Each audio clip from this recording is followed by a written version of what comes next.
Magandang araw mga kapiston. Panibagong video na naman ang aking ginawa. Medyo natagalan ako mag-upload mga kapiston. Siguro nasa ilang buwan din bago ako nakapag-upload kasi sobrang busy sa trabaho kaya hindi ko ganong napupukusan yung YouTube ko. Pero susubukan kong isingit yung mga basic na kaalaman tungkol sa inyong sasakyan. Isa nga pala akong technician mga kapiston dito sa Saudi. Hindi ko nasasabihin kung anong brand. Basta isa akong senior technician. At ngayon mga kapiston, pag-usapan natin ang tungkol sa multimeter. Ano ba ang mga gamit? Ano ba yung mga symbols dito sa multimeter? Ano ba yung mga measurement? Ano ba itong mga nakalagay sa multimeter? Yan yung ituturo ko sa inyo mga kapiston.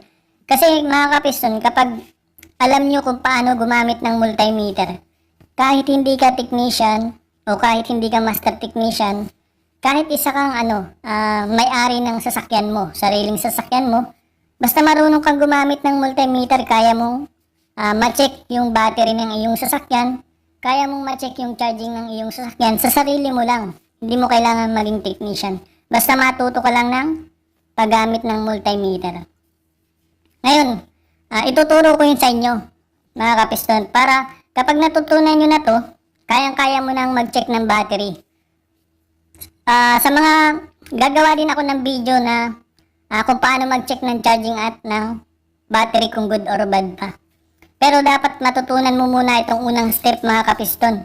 Kailangan mong matutunan tong multimeter, paano paggamit nito. Pero tuturo ko ito sa inyo. Ito nga pala mga kapiston yung tinatawag dito na meter lead. Ito yon, red meter lead. Ito mga kapiston, nilalagay ito depende sa paggamit kung ano yung gagamitan mo. Halimbawa, gagamitan mo siya sa pagkuha ng current o sa amps. Dito mo siya ilalagay mga kapiston. Pero ingat ka mga kapiston kasi ang nakalagay dito is 10 amps lang. So, dapat pag kumukuha ka ng current mga kapiston, dapat hindi susobra ng 10 amps. Kasi pag sumobra ng 10 amps yung sinusukat mong current mga kapiston, may posibilidad na pumutok yung fuse dito sa loob ng multimeter. So, papalit ka ng fuse. Pero hindi naman masisira yung multimeter. Puputok lang yung fuse, papalitan natin yun. Nasa loob yun dito, babaklasin mo yung likod ng multimeter. Pero bago ko ito ituro sa inyo mga kapiston, unahin muna natin ito. Ano ba yung mga sign na to? Ano ba yung mga sign na yan? Ito.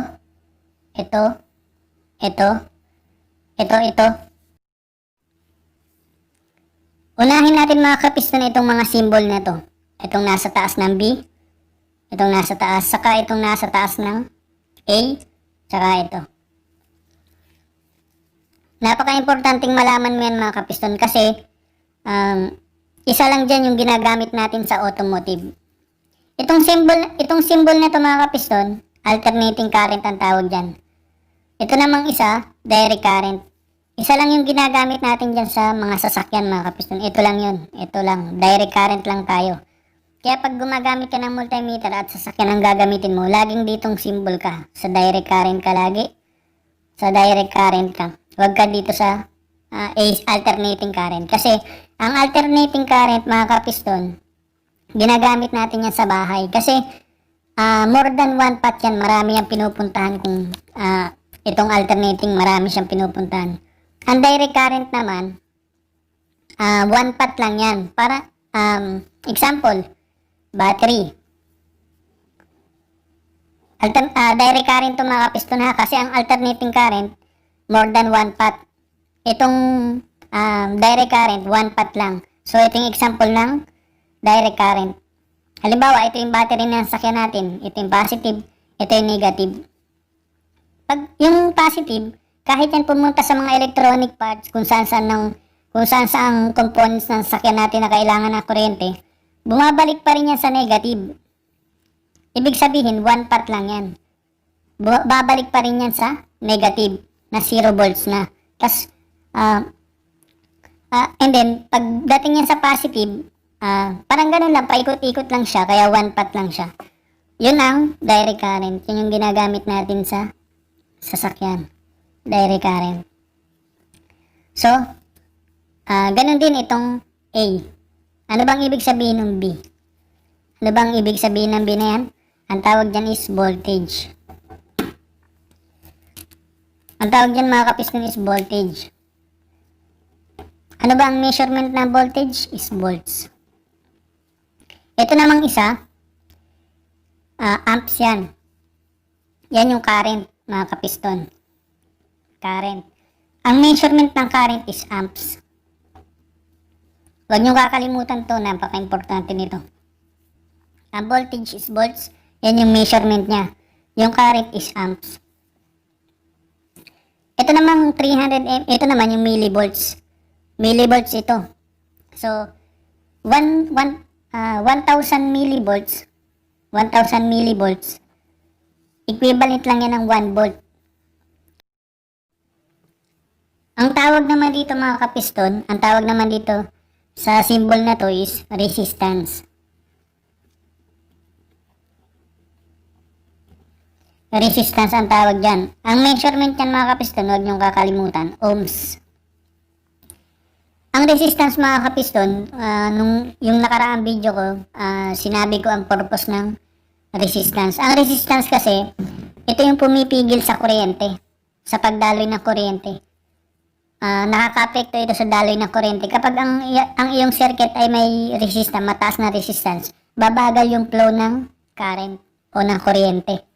So, ang mangyayari, babagal yung motor mo. Halimbawa, sa blower motor mga kapiston, mapapansin mo dun sa blower motor mga kapiston, meron siyang switch for kung gusto mong mag-high, low, at saka mid. Dahil yun sa resistance. Halimbawa, naka-low ka.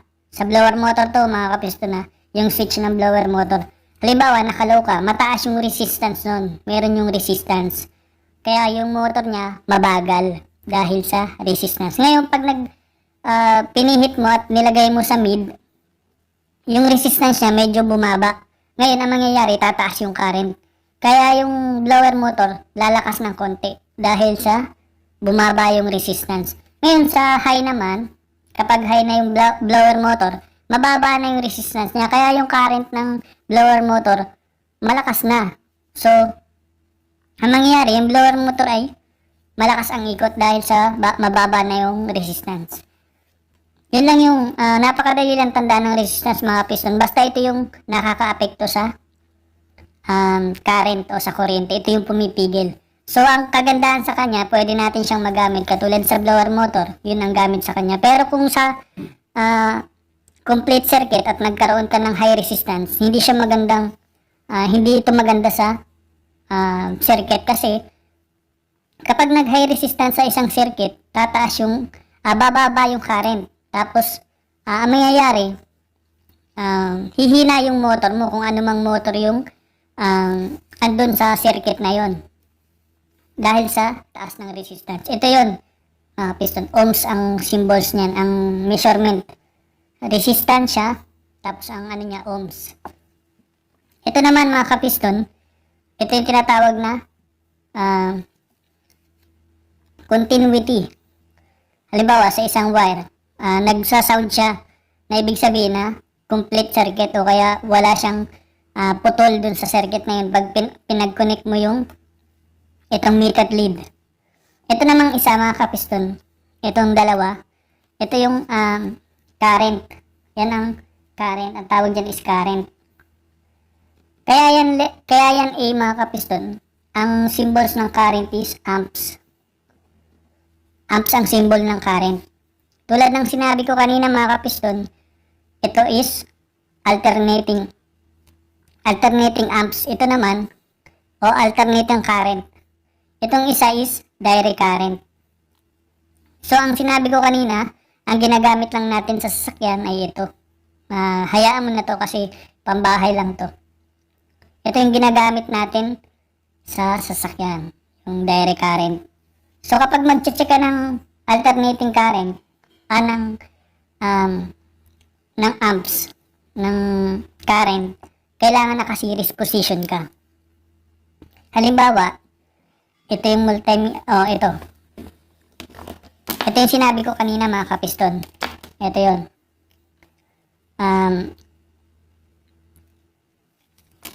Ito yung tinatawag na red meter lead.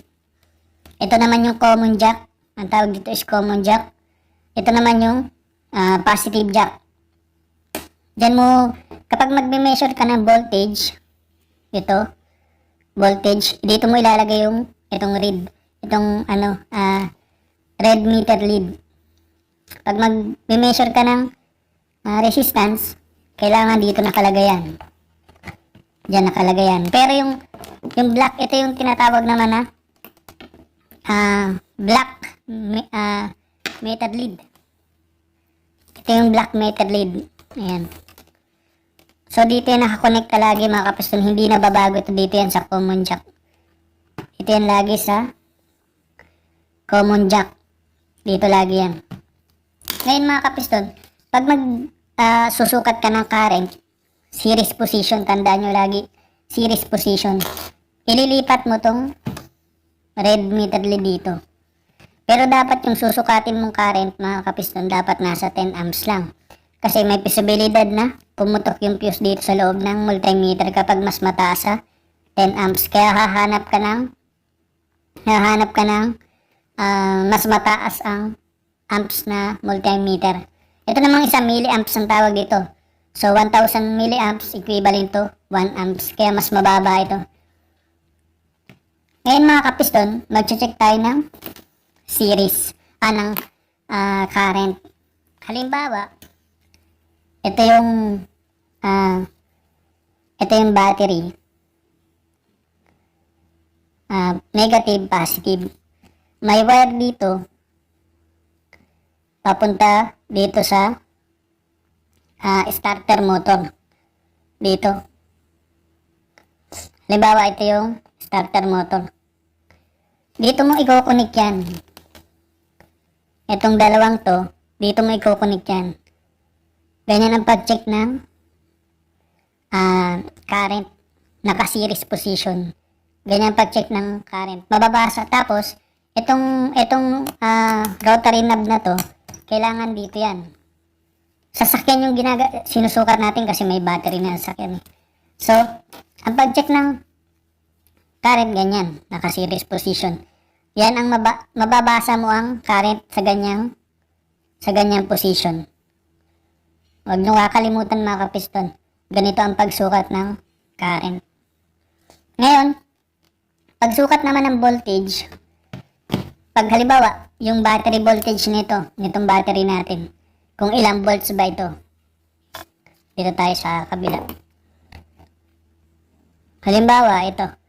Positive, negative. Dapat itong meter lead na to mga kapiston, andito to lagi. Nakita nyo naman na may B siya. Ibig sabihin, dito siya sa voltage. Tsaka, ayan. Ngayon mga kapiston, pagsukat natin ng voltage, dapat, andito siya kasi, sabi ko kanina, naka-direct current dapat tayo. Kasi sasakyan yung ginagawa natin. Ngayon, pag-check mo sa kanya ng battery voltage, ganito lang yun. Pag ganyan. Malalaman mo na yun. Dapat, ang good battery is 12.6. Kasi, 6 yan. Yan. Ang isang cell na yan is 2.1. 2.1. 2.1. 2.1. 2.1. 2.1. Kaya naging 12.6. Yan talaga yung yan talaga ang pinaka-reading ng battery ng sakyan, 12 volts. Kung halimbawa naging 10 yan, 10 volts, ibig sabihin, sira yung isang cell mo. Hindi gumagana yung isang cell ng battery. Kaya magpapalit ka ng battery. Dapat palitan mo na yung battery mo. Yan yung ginagamit natin. Tandaan mo ito. Pag-check ng voltage. Pag ganyan. Ngayon sa naman, sa ohms naman, ayan. Sa pag-check ng ohms, kailangan mo muna yan na siya, reset. Ganyan, 0.1. Pag nag-check ka ng resistance, ayun, pwede mong check, dapat kailangan hindi nakakonect dapat walang supply na kuryente kapag nag-check ka ng resistance. Yun lang, mga kapiston. Tinuro ko na, ulitin ko.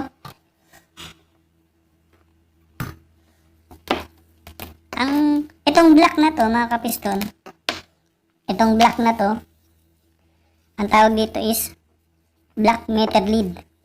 Hindi ito nababago, lagi nasa common jack. Common jack lagi yan.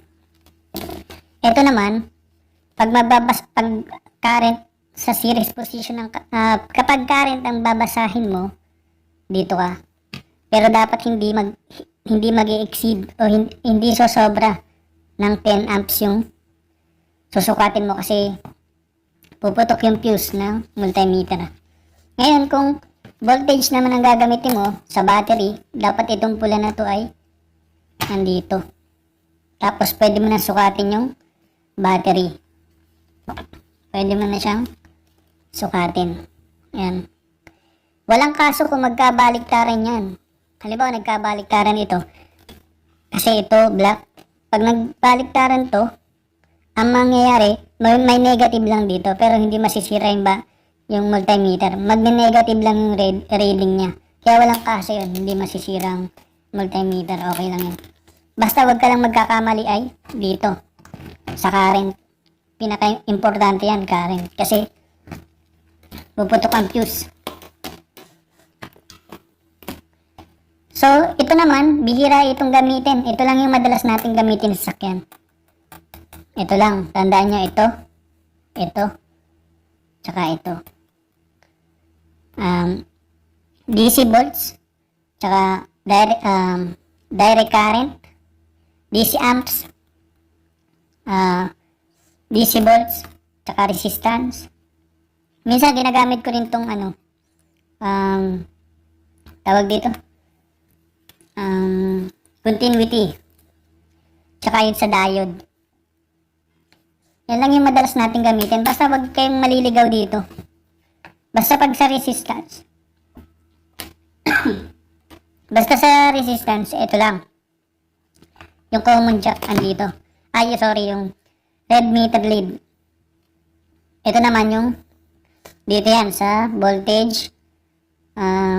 Pagbasa ng diode sa ohms. Diyan lagi yan. Pero pag sa amps, lilipat mo yung dito. Itong common jack dito nababago. Yun lang mga kapiston.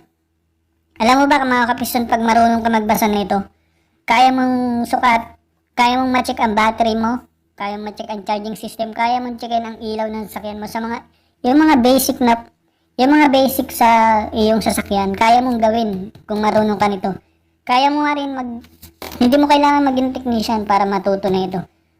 O hindi mo kailangan maging technician para checkin ang battery o charging system o kaya yung mga ilaw ng sasakyan mo. Basta may alam ka dito, kahit ikaw mismo kaya mong ayusin yung sasakyan mo. Napakasimple lang mga piston kung bibigyan mo lang siya ng pansin. Hindi mo kasi kailangan ng marami pang hindi ka maguguluhan kasi dito kasi iilan lang naman yung ginagamit natin sa sasakyan. At yun lang mga kapiston. Sana may natutunan ka sa video na to. Sa susunod kong video, pag gumawa ako ng video, isisingit ko yung pag-check ng battery kasi yun ang napaka-importante nun, yung pag-check ng battery. Ito lang yung gagamitin mo, multimeter. Checkin natin yung battery. Tapos, yung positive at negative, ilalagay lang natin dito. Yan. Ganyan. Tapos, ipapakrank natin yung sasakyan. Dapat kailangan mo ng kasama. Ipakrank mo yung sasakyan. Dapat yung lalabas dito ganito yung setting niya. Nakabaan mo siya. Direct volt. Dapat yung lalabas dito ay 10 volts pataas. Para yung battery mo is good. Pero kung bumaba doon, 8 volts ang cranking, sira na yung battery. Pero ituturo ko yun sa inyo. Magagawa ko ng video. Siguro hindi pa ngayon kapag may time. Maraming salamat mga kapiston. At sana wag nyo kalimutan mag-subscribe sa aking YouTube channel para tuloy-tuloy yung video na aking gawin. At para updated din kayo sa mga video pa na susunod. I-click nyo na rin yung notification bell para updated kayo. Yun lang mga kapiston, maraming salamat.